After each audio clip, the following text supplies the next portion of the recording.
네, 여러분 좋은 아침입니다.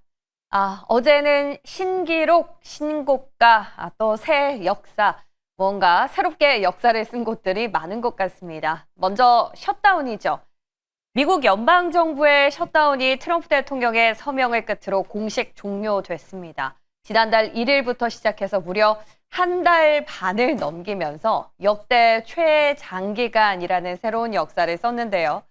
이제 종료됐기 때문에 앞으로 정상화될 일만 남았는데 돌연 백악관이 10월 고용과 물가는 발표가 안 될 수도 있다는 가능성을 내비쳤습니다. 사실 10월 달 지표를 스킵한다 해도 11월 지표는 12월에 확인할 수 있어서 시장은 괜찮지 않을까 싶었는데 오히려 데이터 공백으로 인한 불확실성에 더 민감하게 반응하면서 오늘 새벽 뉴욕 증시가 일제히 하방 압력을 받았습니다. 그리고 우리 시장 안에선 ABL 바이오가 쏘아 올린 공이 이곳저곳 번지고 있습니다. 플랫폼 비만뿐 아니라 그 무거운 셀트리온이 또 단번에 신고가를 경신했고요. 2차 전지 안에서는 최근 들어서 LG화학의 흐름이 심상치 않죠. 이 LG화학을 필두로 소재주들이 다시 한번 움직였습니다. 자, 이번 주 4천선을 회복한 이후에 또다시 꾸준한 상승을 이어왔었는데요.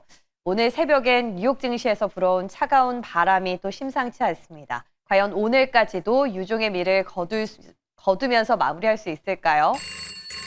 이제 모닝콜이 울리네요. 썰전 풀러 가보시죠.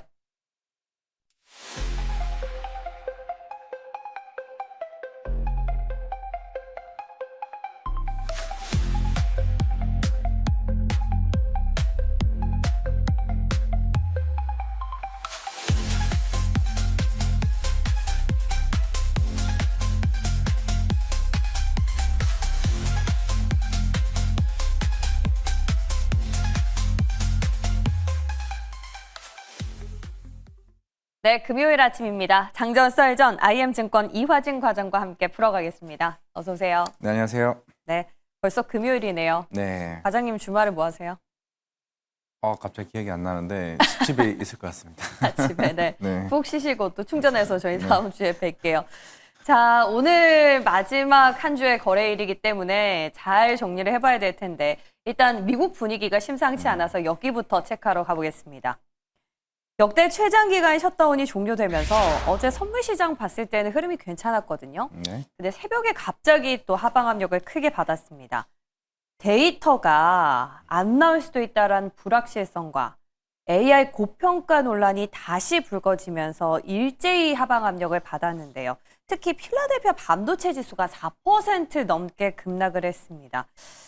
어떻게 보세요?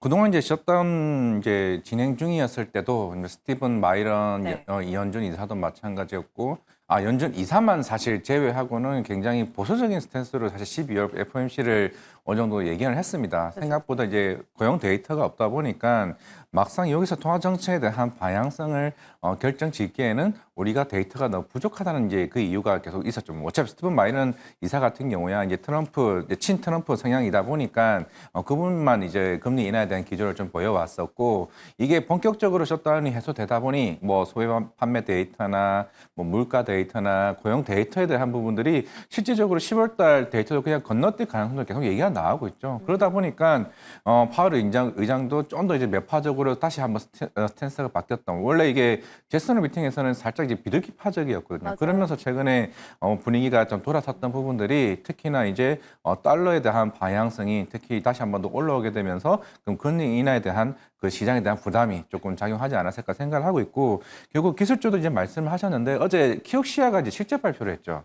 7월과 9월 데이터가 좀 안 좋게 나왔습니다. 안 좋게 나오면서 시장에서는 최근에 반도체 가격이 올라온 거에 대해서 피크 아웃이냐 여기에 대한 얘기가 있는데 결국 그거는 이제 낸드 쪽 이제 전문 이제 회사이다 보니까 특히 모건 스탠리가 지난 9월 달 그 리포트에서도 4분기부터 이제 낸드 쪽에 이제 반등이 올라온다라고 얘기를 했기 때문에 이거는 추후에 좀 이제 키옥시아 데이터도 좀 확인을 해볼 필요가 있고 제가 볼 때는 다음 주 목요일 날 이제 엔비디아 좀 실적 발표 이후에 그동안 얘기가 나왔던 AI 쪽에 대한 우려 부분들 특히 물량에 대한 오더 물량에 대한 지금 상황들 좀 그게 아마 시장에 대한 조금 우려가 조금 해소되지 않을까 생각하고 있습니다. 오늘 일단 지수 자체는 눌릴 가능성이 크지 않습니까? 네. 그때 우리가 반도체주는 스탠스를 어떻게 취하는 게 좋을까요? 일단 지금 자체 디램 가격이나 낸드 가격이 아직까지는 빠지지는 않습니다. 계속 올라가고 있는 상황이고 이제 올라가고 있는 상황인데 우리가 이제 키옥시아나 이제 난야 같은 회사들은 아직까지는 점유율이 사실 낮은 편이죠. 그동안 디램 가격이 올라왔던 거는 이제 HBM 쪽이었습니다. 그러니까 디램이 이게 적층되다 보니까 이제 HBM 쪽 물량이 더 커져 버렸었고 물론 그러면서 이제 스마트폰 시장이나 PC 시장 나오면서 이제 번역 매매까지 같이 이제 올라오다 보니까 사실 뭐 공급 자체에 대한 시장에 대한 부담이 올라왔었던 측면이라서 실적에 대한 우려는 아직까지는 저는 없다. 이게 단순하게 뭐 우리가 기대감만으로 삼성전자가 하이닉스가 올라온 게 아니고 네. 숫자로 찍히는 상황에서 지금 올라왔잖아요. 그런 측면에서는 제가 봤을 때는 어제 뭐 키옥시아나 뭐 난야 관련된 이슈는 아직까지는 버블과 관련돼서는 좀 시기상조인 부분이 있다. 그래서 만약에 오늘 주가가 뭐 빠진다라고 했을 때는 전 충분히 아직까지는 개인 물량이든 뭐 외국인 물량이든 충분히 좀 받칠 수 있다고 생각하고 있습니다. 아, 네. 일단은 반도체만 떼놓고 봤을 때는 매수 기회다라는 얘기로 들려요. 근데 우리가 결국에 이 지수와 이 주가를 끌어가는 건 또 외국인이지 않습니까? 네. 근데 이 외국인 발목을 잡는 요인이 있습니다. 환율이죠. 네. 1,470원까지 결국 터치를 했어요. 이 기준이 어느 정도 올라온 수치냐면 작년에 이제 계엄 사태 때 그쵸. 국내 정치적인 리스크가 불거졌을 그 당시까지 급등을 했다라는 겁니다. 뭐 이유인즉슨 서학개미들의 해외 투자 규모가 늘어나고 있다. 또 한미 협상 우리가 모르던 이슈는 아니거든요. 근데 네. 이게 천장을 뚫고 계속 올라가고 있어요. 물론 어제 옵션 만기를 끝으로 외국인이 포지션을 다시 상방으로 좀 잡나 싶었는데 부담이 아닐 수가 없거든요. 그렇죠. 이게 아무리 이제 달러가 다시 한번 반등이 올라왔다 하더라도 이제 우리나라 환율 자체만으로는 굉장히 큰 부담이죠. 폭으로 움직이고 있죠. 그러면서 네. 이제 금융당국에도 개입을 하겠다는 얘기가 나왔는 상황인데 이게 11월 초부터 또 어떤 일이 있었냐면은 우리나라 다시 한 번 더 1년 몇 개월 만에 주간 거래가 재개가 됐습니다. 그러면 이제 서학개미 쪽에 대한 수요가 이제 더 확실히 또 올라왔었죠. 많이들 하시나 보네요. 그러다 주간거래. 보니까 그러니까 당연히 이제 워낙 그쵸. 유출이 더 클 수밖에 좀 없다라고 생각해봤을 때는 결국 시장은 이 환율에 대해서 어느 정도 안정권으로 해석을 할지 아니면은 다시 한 번 더 이제 워낙 강세가 바뀔 수 있는지 여부는 좀 지켜봐야 되긴 하겠지만은 그만큼 시장에서도 이런 변동성을 좀 주시하고 있다는 측면에서는 좀 외국인 입장에서는 그러면은 당연히 이게 원화가 약세가 된다라고 했을 때 사실 외국인이 당분간은 조금 시장에서는 이탈할 수는 있긴 하겠지만은 우리가 처음 외국인이 우리나라 증시에 왔을 때는 이제 코리아 디스카운트와 관련된 그런 기대감으로 좀 왔더라는 부분이 있기 때문에 다시 환율에 대한 개입이 좀 생긴다라고 하게 되면은 뭐 그 다시 또 외국인 수급 요인들은 좀 올라올 수 있지 않을까 생각하고 있습니다. 그러니까 상향 평준화로 인식을 할지 네. 그 여부가 중요할 것 같습니다. 결국 당국이 또 적극적으로 개입을 검토할 수도 있다라고 했기 때문에 이 부분들 조금 지켜봐야 될 것 같네요. 자, 이제 바이오 쪽으로 넘어가 보겠습니다. 저희가 이번 주 내내 ABL 바이오 얘기를 하고 있는 것 같은데요. 오늘은 전체적으로 바이오주 점검을 좀 해보고 가겠습니다. 자, 과장님 단도직입적으로 여쭤볼게요. 네. ABL 바이오 지금 매수 타이밍 맞습니까? 아니면 제2의 ABL 바이오 찾아 나서는 게 맞습니까? 저는 내년에 30만 원 간다 생각하고 있습니다. 계속 ABL 바이오입니까? 네. 어제 리포트 많이 나왔지만은 시장에서 한 가지 지금 모멘텀을 빼고 있어요. 어떤 거죠? 이게 지금 뭐 히스토리를 얘기하게 되면 GSK 4조 1천억 이제 인수를 했죠. 인수가 기술 이전을 했죠. 그리고 어제 이제 1112 한 3조 8조 원 했습니다. 이거는 이제 기존에 우리가 알고 있는 ABL 301 같은 단위 파이프라인이 아니라 그래파드 P와 같은 이제 플랫폼 이제 그 독점 권리 상업성에 대한 이제 그걸 했습니다. 네. 이게 계약금이 대략 500억이었고 그 전에 아마 700억이었는데 다음 달이 어떤 이슈가 있고 그리고 다음 주 월요일 날 실제로 저기 이제 호텔에서 이상훈 대표가 이제 발표를 하게 될 텐데 기업 설명회를 하죠. 그렇죠. 기존에 있는 기술 파이프는 마찬가지겠지만은 네 번째 이제 주제가 그겁니다. ADC 이중항체입니다. ADC. 이중항체. ADC가 흔히 우리가 알고 있는 유도 미사일이고 예. 이중항체 같은 경우는 단일 항체가 이제 이중항체로 나눠지는 거죠. 원래 내혈관 자체가 두껍기 때문에 이게 단일 어렵죠. 항체는 약물 투여가 안 돼서 이게 이중항체로 만드는 거거든요. 근데 네. 이 두 개가 합쳐졌어요. 그러니까 유도 미사일이라는 거는 안에 있는 그 암세포 자체를 사멸시킬 수 있는 기능입니다. 약물 투여를 해서 암세포까지 죽이는 거죠. 그 기술 자체가 지금 최근에 다케다 제약과 중국의 이노반트라는 회사가 공동 개발 계약이 맺는데 이게 16조짜리입니다. 계약금이 1조짜리예요. 그러니까 아까 말씀드린 500억, 700억짜리가 비교도 안 되는 겁니다. 그러니까 다음 달에 이제 ABL 206과 206 두 개 파이프라인이 전 임상 들어갈 거예요. 지금 제일 빠른 게 임상 1상입니다. 그리고 내년 3월에 임상 1상 들어갈 거예요. 그러면 지금 빅파마 업체들이 당연히 지금 자금을 쏘기 시작을 했고, 그럼 ABL 바이오의 추가적인 기술 이전 계약들이 저는 내년을 좀 바라봐야 된다라고 했을 때 어제 최대 목표가가 18만 원이 나왔죠. 네. 그러면 사실 애초에 작년 6월부터 이상호 대표가 세미나를 시작한 거는 ADC 2조 항체입니다. 시장에서 1,400억 자금 조달을 했죠. 여기에 포커스를 좀 더 큰 룸을 봐야지, 이거는 기존에 하고 있던 기술력에 대해서 그냥 이제 시장에서 이제 인정받는 정도라고 좀 해석을 하게 되면은 이게 뭐 흔히들 말하는 제2의 뭐 알테오젠이 나올 수도 있는 부분이라 네. 봤을 때는 아직 시총 10조도 안 됐습니다. 그런 측면에서는 내년 같은 경우는 ABL 바이오가 좀 시장에서 크게 주도할 가능성이 있다 생각하고 있습니다. 그러니까 내년에 어떤 임상에 대한 기대감을 빅파마들에게 러브콜로 받을 수 있다라는 네. 건데 지금 사실 이거를 연속으로 50% 급등을 해서요. 네. 지금 들어가기 좀 부담이지도 않습니까? 뭐 그렇죠. 시장은 항상 예. 단기 먼저 모멘텀이었으면 반영. 빠지겠죠. 예. 근데 아마 다음 주 월요일 날 이제 저도 1시에 다녀오긴 하겠지만은 아마 이상훈 대표님의 제가 한 4, 5년 동안 봐왔던 그런 성향을 봤을 때 좀 강하게 말씀을 드릴 네. 가능성이 커요. 아까 맞아요. 말했던 ADC 이중 항체가 자회사 100%인 네옥바이오가 다 운영을 합니다. 최근에 유상 증자를 했을 거예요.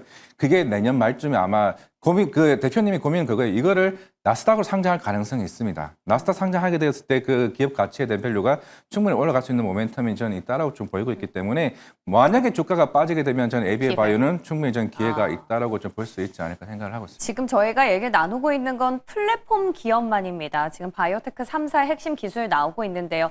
ABL 나왔고요. 알테오젠은 기존의 말씀 계속 해주셨고요. 어제 리가캠 나왔습니다. 마지막 한 타자만 좀 더 꼽아주신다면? 저는 뭐 최근에 좀 급등 변동성이 있었던 G2G 바이오를 좀 봐야 된다고 생각하고요. G2G 비만이잖아요. 네. 비만 말고 플랫폼 안에서는 뭐 에이프릴 있고요. 근데 G2G 바이오도 플랫폼이긴 합니다. 아, 그럼 이제 물론 장기 앵커님이 지속 원하시는 예. 거는 뭐 리가캠이냐 뭐 네. 말씀하시는 것 같고 뭐 에이프리 바이오도 이제 이틀 전에 이제 대표님이 뭐 추가 이전 기술 이전 3건을 얘기했고 네. 결국 그 덴마크에 있는 룬드백 회사가 이제 예전에 ABP A1 파이프라인을 네네. 기술 이전을 했습니다. 그러면서 이제 실적 발표를 하게 되면서 아마 다음 달에 임상 마무리가 될 거예요. 그 전에 이제 실적 발표에서 너무 잘 되고 있다, 진행 중이다, 막 그러면서 이제 ABA 바이오에 살짝 바래졌지 뭐죠 한 10% 넘게 올랐습니다. 네. 그렇다는 건 기술 이전에 대한 가치가 이제 본격적으로 좀 올라가게 될 것이고 두 번째 파이프라인인 이제 ABP 이제 또 R3가 있는데 이거는 내년 아마 3월쯤에 인상 또 종료가 됩니다. 지금 에이프릴 바이오 말씀하시는 네, 거죠? 에이프릴 바이오. 네. 이 두 개의 파이프라인이 주 네. 사항에서 추가적인 기술 이전을 또 얘기를 해왔던 거는 그런 플랫폼 기업 중에서는 에이프릴 바이오도 좀 다음 타자가 될 가능성. 물론 지금도 주가가 계속 올라오고 있긴 하겠지만은 네. 그런 기술 이전에 대한 기대감이 좀 올라올 수 있다 생각하고 있습니다. 자, G2G 말씀해 주셨는데 일단 G2G는 잠시 뒤에 또 자세하게 다뤄보고요. 일단 시밀러 기업도 좀 궁금한 게요. 네. 시밀러랑 CDMO 쪽이 잠잠했잖아요. 네. 셀트리온이 신고가입니다. 제가 엊그저께 보면서 수급이 좀 들어오는데 근데 셀트리온까지 갈까 싶었거든요. 물론 뭐 개별 호재가 있긴 했습니다만 이제 네. 이쪽도 물론 삼성 바이오로직스 지금 쉬고 있긴 하지만 ST팜, 바이넥스 뭐 괜찮지 않습니까? 네, 뭐 셀트리온은 뭐 올해 영업이익이 한 1조는 넘길 것 같고요. 뭐 4분기 3천억만 나오면 됩니다. 이번 3분기 때 아마 3,200억 영업이익이 나왔으니까 뭐 원래 하반기에 더 잘 되는 편이긴 해요. 거기 뭐 진펜트라죠? 진펜테라 사실 잘 아직 팔리고 있어요. 저도 항상 IR을 하게 되면 그 진펜테라 이번에 얼마 팔렸냐 얘기는 하는데 예. 그거는 잠시 내려두셔도 된다라고 얘기를 많이 하세요. 그만큼 왜요? 램시마로 다 뭐 커버가 렌시마 됩니까? 이제 그 렌시마 SC가 애초에 이제 미국에 있는 진펜테라가 예. 똑같은 약 그겁니다. 근데 그거긴 한데 유럽에서 팔리니까. 워낙 이제 북미 시장이 까다롭죠. 까다롭기도 하고 그 이제 좀 침투율이 올라가는데 시간이 좀 걸리는 부분이다 생각을 하고 있고 이제 최근에 이제 셀튼이 올라왔던 첫 번째 이유가 하나가 자사주 소가 의무화죠. 우리 그 1년 동안 셀튼의 주가가 안 올랐지만은 항상 자사주 공시를 많이 했습니다. 자사주 매수를 한 몇천억 이상 했어요. 주주 친화적인 기업이죠. 그렇죠. 셀트리온이. 그런 측면에서 이제 최근 상법 개정안 이슈가 나오게 되면서 셀튼이 한번 올랐었고 그런 모멘텀이구나. 두 번째는 이제 112 관련된 공장 이게 인증 완료가 됐습니다. 예. 이 당장 1월 달부터 매출이 찍혀요. 지금은 고객사가 다양하게 되는 게 아니라 릴리에 의해서 이제 생산하는 이제 네. 자체 생산이니까 거기서 이제 한 절반 정도가 내년 1월 달부터 CMO 실제 찍힐 겁니다. 그러니까 새로운 다른 고객사 건은 아마 내년 말쯤에 이제 CMO가 매출로 좀 잡힐 상황이기 때문에 올해는 뭐 1조 이상 영업이익이 최초로 좀 나올 거고 거기에 따른 뭐 자사 소각 의무화 뭐 내년에는 이제 CMO에 대한 기대감이 좀 시장에서는 충분히 좀 매력이 좀 생길 수 있지 않을까 생각을 하고 있습니다. 세트리온 지금 괜찮습니다. 뭐 20만 원 아래대니까 뭐 시장에서는 일단은 정책적인 모멘텀이 부각된다라고 해봤을 때는 20만 원 안에서는 충분히 좀 메리트는 있고 아직까지는 시장에서 보는 목표가가 23만 원에서 아마 26만 원 좀 사이일 거예요. 뭐 그런 측면에서는 아직까지 룸은 좀 남아 있지 않을까라고 생각하고 있습니다. 20만 원 선 좀 기준으로 잡고 계신 것 같네요. 네. 네, 좋습니다. 자, 그리고 이제 말씀해 주셨던 비만 얘기 좀 해보고 싶은데 과장님은 G2G 바이오가 왜 다음 타자가 될 가능성이라 생각하세요? 일단은 노보노디스크가 굉장히 뿔나 있습니다. 근데 제가 화이자랑 노보노디스크 네. 그 인수전 메세라를 메세라, 두고 네. 네, 인수전의 그 전말을 좀 봤더니 그들은 지금 장기지 속형보다 경구형에 좀 초점을 맞추고 있는 것 같더라고요. 첫 번째로 아무리 우리가 경구형을 얘기하지만은 주사제가 효과가 훨씬 좋습니다. 그렇긴 하죠. 편하죠. 경구형은 편한 건 맞습니다. 예. 그러면 지금 우리가 주사제 같은 경우가 일주일에 한 번 주사를 맞죠. 근데 이게 처음에 이제 얘기가 나왔던 건 한 달에 한 번 얘기가 나왔습니다. 근데 이것도 사실 그동안 빠르게 진행이 못 해왔던 게 한 달에 한 번도 부작용 이슈가 있어요. 구토 이슈가 있습니다. 왜냐하면 고용량을 넣어야 되니까. 네. 근데 이제 3개월에 한 번까지 올라왔어요. 이거 뭐 아직까지는 경구형보다 약물 효과가 훨씬 좋기 때문에 시장에서는 장기 지속형을 원하는 거고 그 다음이 이제 경구용을 시장에서 보는 겁니다. 그러니까 화이자가 왜 이번에 난리가 났던 거는 화이자는 아까 앞에서 AB에바이오 얘기했지만은 이종 항체도 임상 일상을 실패했습니다. 그러면 비만 치료제도 없어요. 그러니까 시장에서 트렌드인 이게 치료제 자체가 없는 상황에서 이번 메세라에 굉장히 큰 금액을 이제 투자를 해왔었고 그 노보노디스크는 떨어졌죠. 그리고 이번에 112가 이제 올해 6월 달에 기술이 됐던 카마루스가 임상 일상을 굉장히 잘 나왔습니다. 물론 이거는 파이프라인 자체가 계약권이 없죠. 근데 대신에 조만간 112가 이 파이프라인에 대해서도 계약을 추가를 할 가능성이 좀 있다고 보고 있고 그러면서 페트롬도 다음 달에 14개월짜리 평가 계약이 끝납니다. 네. 그러면 딱 느끼는 게 뭐냐면 G2G 바이오 같은 경우가 올해 7월에도 있었지만은 23년에도 한번 이제 지금 평가 테스트 계약을 했어요. G2G 바이오랑. 노보노디스크는 여기서 지금 밀려버리면 장기 지속형 아니면 경구형 지금 아무것도 지금 된 상태가 없어요. 지금 장기 지속형을 계약한 상황이 G2G 바이오밖에 없습니다. 그러면 이게 노보노디스크가 주가가 계속 빠지고 위고비도 사실 계속 점유율이 떨어지고 있는 상황에서 당연히 여기서 자금을 좀 크게 쏘지 않을까라는 이제 시장의 기대감이 좀 있는 상황이고 네. G2G 바이오는 베링거 잉겔하임 그리고 아까 얘기했던 노보노디스크 물론 이번 9월에 계약했던 건 아직 추정이긴 하겠지만은 시장에서 보는 거는 지금 로시라는 얘기도 있고 뭐 아스트라제네카 얘기가 좀 나오고 있는 상황에서 그만큼 지금 유럽에 있는 큰 이제 바이오 빅파마 회사들이 돈을 쓰기 시작했다는 점을 봤을 때는 네. 기대감이 좀 클 수 있다고 생각하는 거죠. 그러니까 지금 뭐 여러 가지로 빅파마들이 다 자기 짝을 지어가고 있는 상황에서 그죠? 노보노디스크는 이제 G2G 바이오 레퍼런스가 있는 기업이기 때문에 이쪽으로 갈 확률이 높다라는 건데 네. 그들이 경구용 쪽으로 실패를 했었잖아요. 네. 그래서 혹시 경구용 쪽에서도 라이센스 아웃이 가능한 기업을 좀 우리가 그래도 감안은 하고 있으면 좋지 않겠습니까? 네. 그래서 보면 한미약품, 일동제약, 삼천당제약, WSI 뭐 이런 후보군들이 있을 것 같은데 네. 이 가운데서 가능성이 높은 기업들이 좀 점쳐주신다면요? 일단은 그런 비만 치료제 쪽에서는 한미약품이 좀 독보적으로도 좀 앞서 나가고 있는 상황이고 당연히 뭐 한미로. 삼천당 제약도 뭐 꾸준하게 에스페스 플랫폼으로 네. 인해서 시장에 좀 관심을 좀 받고 있기는 네. 하겠지만은 분명한 거는 아직까지는 어디가 나왔어요, 어디가 났습니다, 어디가 계약하겠습니다라기보다는 네. 결국에는 이게 릴리나 노보노디스크와 같은 이런 큰 이제 비만 치료제 입장에서는 하나만 가져가지는 않을 겁니다. 여러 개죠. 경쟁사들을 못 가져가게 두세 개를 그죠. 가져갈 가능성이 굉장히 크다라는 거죠. 네. 그 친구들에게 1조 2조에 대한 자금은 크지는 않습니다. 오히려 더 확보해야 시장을 더 점유율을 올려갈 가능성이 좀 크다라 좀 생각하고 있습니다. 네, 좋습니다. 지금 어쨌거나 가능성 가장 높은 건 개인적으로 장기 지속형으로 보고 계시지만 또 경구형에 대한 얘기까지 오늘 좀 자세하게 나눠봤습니다. 자, 이제 끝으로는요. 2차 전지 얘기도 좀 빠르게 해볼까요?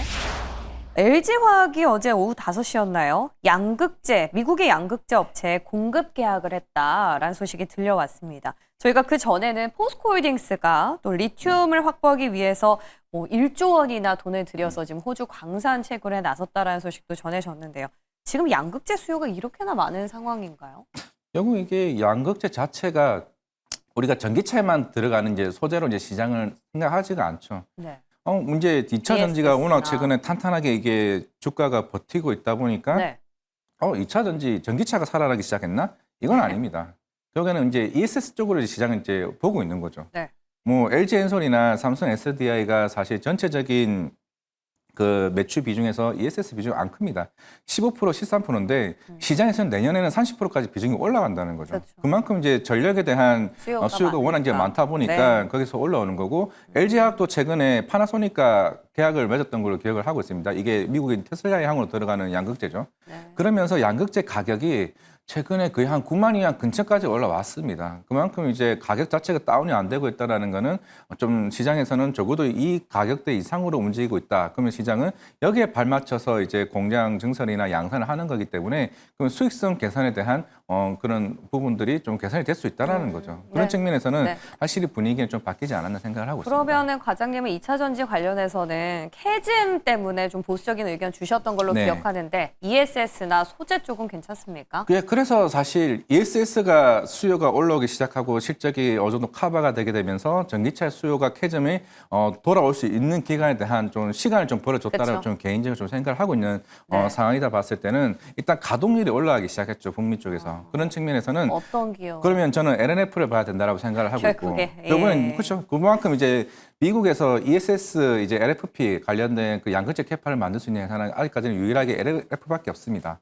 최근에 LG 엔솔 그리고 삼성 SDI 이제 SK온까지 이제 ESS 쪽을 증설을 하는 상황이기 때문에 네. 그럼 여기서의 시장은 LNF가 그 대부분 가져갈 가능성이 크다고 아니면 생각하고 포스코 있죠. 쪽으로 직접적으로 보는 것도 괜찮지 않아요? 근데 포스코 입장에서는 우리가 최강 시장 또 같이 봐야 되잖아요. 아, 그런 측면에서는 차라리 LNF가 가치 있네요, 실적에 포트폴리오에. 이게 마이너스 그렇죠. 1,500억이었던 회사가 갑자기 이번에 서프라이즈였죠. 한 200억 정도 가까이 예. 이제 영업이익이 바뀌었잖아요. 그러니까 시장에 대한 이제 부담이 줄어들기 시작했다는 거죠. 네, 좋습니다. 자, 이렇게 해서 2차 전지 그리고 그 안에서 소재주에 대한 이야기 좀 나눠봤습니다. 자, 오늘 뭐 여러모로 분위기가 어디에 실릴지 잘 모르겠어요. 일단 전체적으로 조정이 좀 들어올 것 네. 같은데 그렇다면 과장님은 그 돈 어디에 쓰시겠어요? 지금은 확실히 좀 바이오 쪽으로 매기가 좀 쏠렸고 오늘 새벽에 아까 말씀드렸던 화이자가 메세라 인수 완료했습니다.